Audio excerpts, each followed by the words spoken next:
we're talking about 5G from the perspective of a building owner or developer. So while I'll touch on aspects of the technology with respect to outdoors, what the wireless service providers, the WSPs do, and may say carriers, it's the same thing.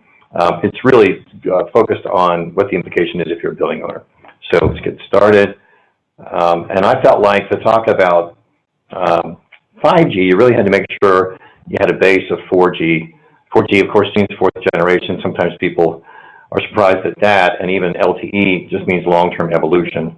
So those are not highly technical terms, but they get tossed around as acronyms, and you can feel a little intimidated. Obviously, that means we're in the current fourth iteration of a general technology collaborative that all of the worldwide carriers participated in. There are several standards bodies, and that the main technology used in 4G is LTE. There was a competing technology that Sprint tried to push forward called WiMAX. It doesn't perform as well, and you may notice that Sprint has bit the dust, and WiMAX failing to really deliver is a big part of the reason why. In 3G, you had competing technologies, and some of you may have heard the acronyms CDMA and GSM. So in 4G, you had the common platform, obviously after WiMAX finished, and that's LTE. In 5G, you'll have the same kind of thing. You'll have a common platform. There was an effort early on in 5G for Verizon to push a competing technology. That's since gone by the wayside. So with 4G and then 5G, what you have is a consistent standard around what technology platform will be used. That actually does create for better interoperability. You have the ability to get an unlocked phone and just drop in a card on it. In 4G and 5G, obviously you had significant improvements in speed and latency. Those are going to be the key concepts to follow as you move into 5G. I think it's obvious to most people what those two words mean, but most people just think in terms of speed or overall throughput. But latency is as critical in the 5G transition. And so I just want to establish, so 4G in a kind of a traditional sense over the past several years has typically meant LTE technology operating in a frequency range of 700 to 2100 megahertz. I know there's a little bit of technology jargon, but it's important so you can see the transition to 5G. There's kind of a midway point, and you'll hear some people use the phrase 4G plus, and so you can kind of see the steps towards 5G. What the 4G architecture did was it took us not only to a new common platform, LTE, but you started seeing multiple in, multiple out MIMO versus just single in, single out SISO. So 2x2 MIMO, 4x4 MIMO. MIMO will increase significantly in the 5G world, like 128 MIMO, for example, in the millimeter wave.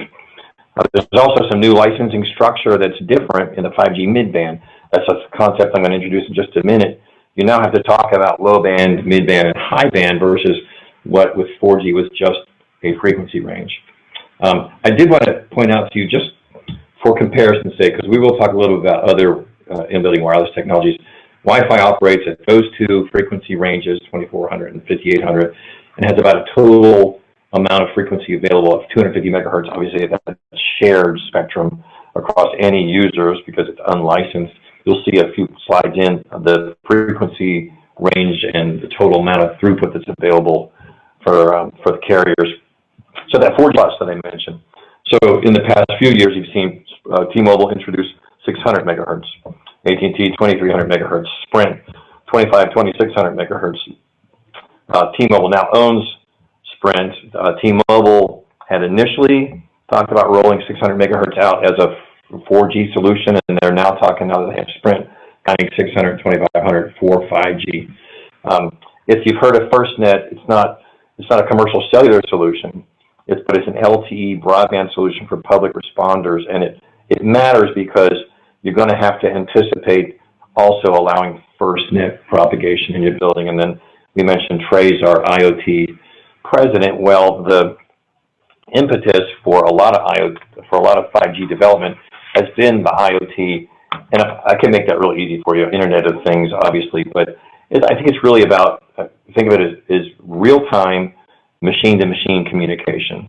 And then if you structure that into multiple concatenations of different machine-to-machine communications into a whole workflow. That's really what Internet of Things is. So you effectively can connect anything, and you can create a workflow out of it and automate things. Okay, 5G. So all of those same frequencies that are now 4G, so you notice that 4G went from 700 to 2100 megahertz. Now with 4G, what I'm calling 4G plus, it went to 600 to 2600 megahertz. That's all now the low band of 5G. Now it's not all 5G yet, but that will be 5G low band. There's also a whole mid-band range, and then there's an entire high band range, and you'll see in a minute where those are. All of those bands will be utilized. Not every carrier has all the frequencies in all those bands, obviously, if they still purchase it. And the new technology that I mentioned is called NR, which just means new radio. Again, telecom people are funny for coming up with acronyms and making you think it's highly technical, and you realize it's just a word like new radio. So that's the technology that is effectively replacing LTE. Now, LTE won't go away completely. It is, now here's a good one, it is based on a method or a multiplexing method called OFDM. That is highly technical.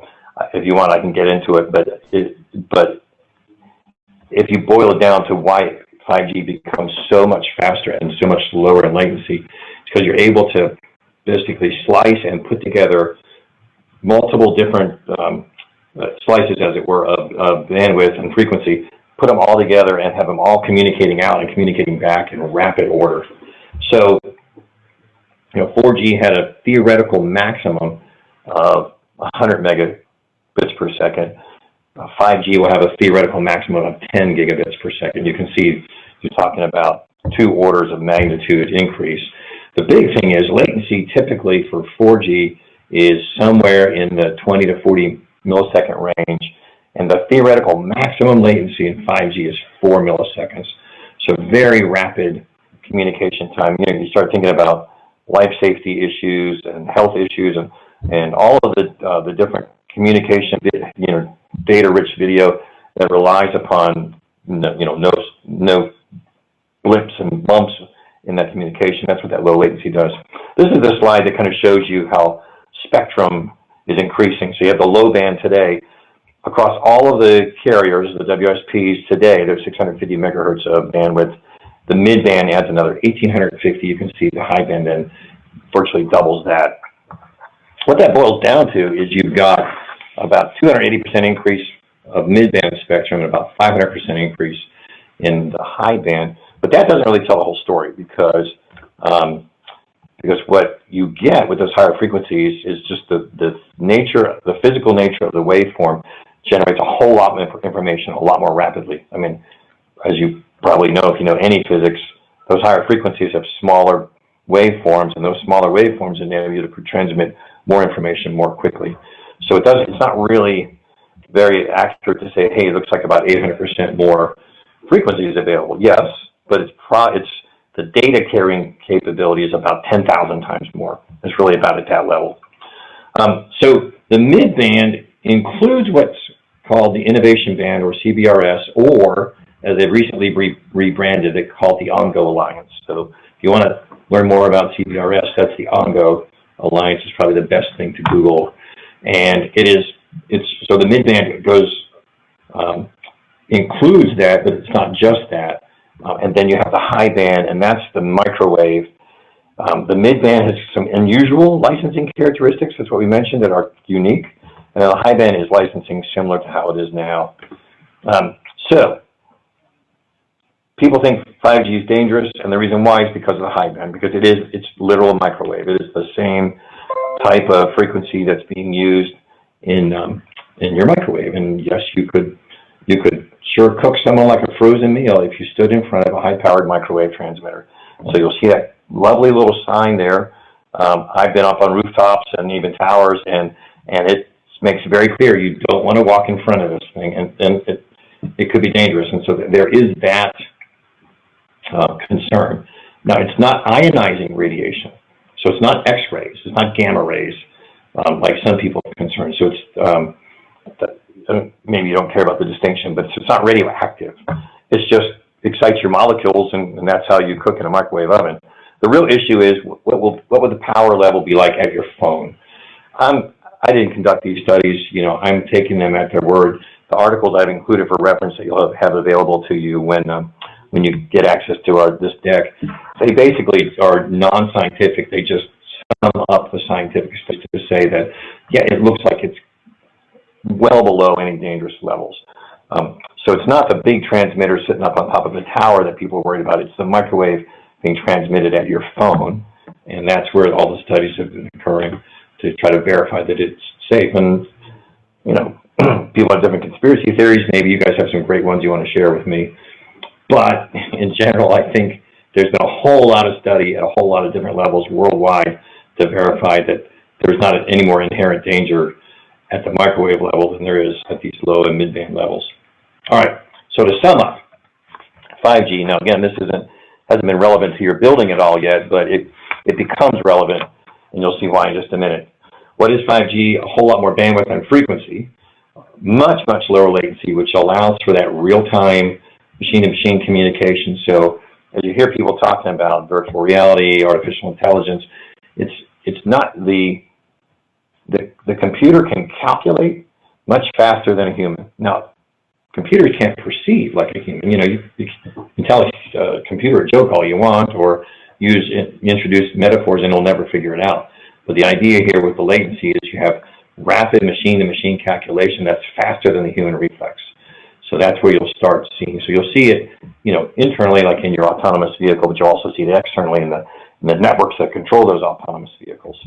A huge increase in density, by the way. So with 5G, you have like 1,000 times more people packed in to a certain sector of space than you can with 4G. And of course, a whole lot more complexity. People are kind of asking about the timing for all this. Well, of course, we're seeing 5G now. 5G has already been deployed in 2019. Some would argue even in late 2018.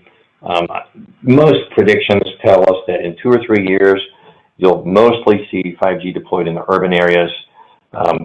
If you noticed, T-Mobile, the CEO there, John Legere, just recently stepped down. He commented that 90% of America will never have 5G because he's known for making outrageous statements, and that's probably one of them. But it will probably take a whole lot longer in urban and non-dense areas to see 5G deployed. So you'll still see, what he meant by that were the mid and high band deployments. You'll see the carriers switch from the LTE, 4G LTE to the 5G NR technology across the board, probably in a 3 to 5 year time frame. I mentioned the machine-to-machine communications, and then I should just point out, part of what's involved in 5G is we have a new wireless carrier, Dish Wireless. So as part of the T-Mobile Sprint acquisition deal, Dish got some spectrum. They got the prepaid business of T-Mobile. Charlie Ergen already owned a whole bunch of spectrum. In fact, he's the largest private owner of spectrum in the world. And he's been getting a lot of pressure from the FCC to put it into use, and now he's going to. We know what frequencies they have. Part of what you got to anticipate is, if you're thinking about a 5G deployment now and in the future, is to make sure that it will also be dish ready. I'm not even going to try to guess, how successful Dish will be, but there'll be a legitimate fourth carrier effectively replacing Sprint. But they will only roll out 5G, so they're not even going to start in 4G. They're only going to deploy 5G technology.